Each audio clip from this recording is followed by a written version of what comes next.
Hola, hoy en este video estaremos viendo los tipos de datos que soporta el software PCI. El tipo de datos es el tipo de variable, información que podemos almacenar en una variable. El tipo de dato luego será definido cuando uno lo vaya a aplicar en un lenguaje de programación debido a la sintaxis que soporta el lenguaje de programación.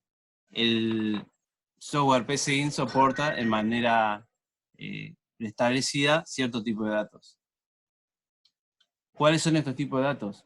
Primero tenemos que dividirlos en dos grandes ramas. Una es los dos tipos de datos numéricos, en lo cual PCIN soporta tres tipos de datos: entero, real y lógico. Y los tipos de estos son datos numéricos, tanto entero como real son de base 10 y lógico base binaria. Y el tipo de datos alfanuméricos, donde no son solo números, sino números y letras, donde se soporta el tipo de dato carácter y tipo de dato cadena de carácter, que ahora vamos a ver un poquito qué sería, pues sería un conjunto de caracteres. Los tipos de datos entonces puede ser un tipo entero es un número que no tiene coma, o sea no tiene punto decimal. Recuerden que el software soporta con la división por punto, ¿sí? Entonces es un número que no tiene decimales, ¿sí? Un número entero es un número que no tiene decimales.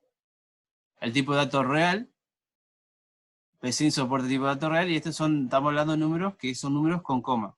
Puede ser un número entero o puede ser un número con coma, ¿sí? Puede ser 2 o 2.3. Tipológico es un dato compuesto que solamente acepta verdadero y falso, es base binaria. Así que es solamente verdadero o falso.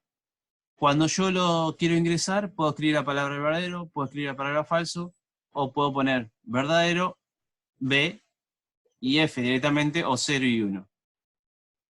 Tipo de carácter, las variables de tipo de carácter son las que almacenan valor alfanumérico, o sea, letras solas, ¿sí? Letras, números, caracteres especiales, ¿sí? El espacio, demás. Tipo cadena, es una secuencia ordenada de una longitud finita, ¿sí? El PCIN, el largo de la cadena no tiene que estar definida, pero después vamos a ver que siempre va a ser valor finito, ¿sí? En la cantidad de caracteres finita. Es, por ejemplo, una frase, una oración, ¿sí? Eso es un tipo cadena. Cuando yo lo llevo a PCIN, ¿sí? ¿Cómo voy a definir el tipo de datos? Defino el nombre de la variable, o sea, definir el nombre de la variable, como y el tipo de dato que quiera optar, ¿sí? Un ejemplo es, yo defino variable 1 como cadena, entonces me va a soportar una frase. La frase yo voy a tener que escribirla entre comillas doble. Lo mismo es, si yo quiero definir como un carácter, defino la variable como carácter, variable 2 como carácter, variable 3 como entero, o sea, un número sin coma, por ejemplo 123, o variable 4 como lógico, y va a soportar verdadero o falso, ¿sí?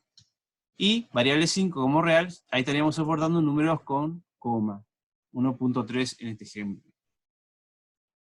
Si nosotros nos vamos al PCIN, ¿cómo sería para poder definir el tipo de datos?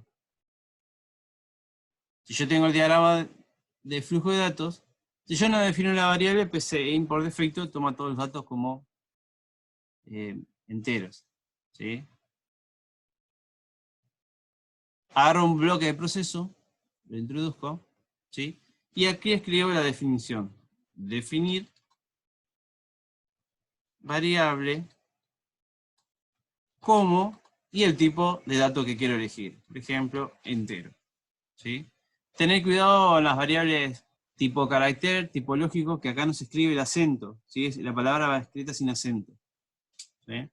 Una vez que hice esto, ya queda definido que variable va a ser de tipo dato entero. Y ya la puedo utilizar a lo largo de mi algoritmo con esa especificación, ¿sí? O sea, si yo le quiero cargar un número con coma a esa variable entero, me va a tirar un error, ¿sí? PSI no hace conversión directa de tipo de datos, o sea, si yo quiero guardar un número con coma en un entero, me tira directamente el error, no me hace la conversión de pasarme ese número a entero. O sea, ¿qué sería la conversión? Descartarme la parte decimal y solo pasarme la parte entera, ¿sí? Como si lo hacen la mayoría de los lenguajes de programación. Como acá estamos en una parte de diagramación, esto no lo el PCIN no hace esa tarea, ¿sí? Bueno, entonces acá lo que vimos en este pequeño video es justamente esto, tipos de datos que podemos trabajar con PCInt y cómo definirlo dentro del PCInt.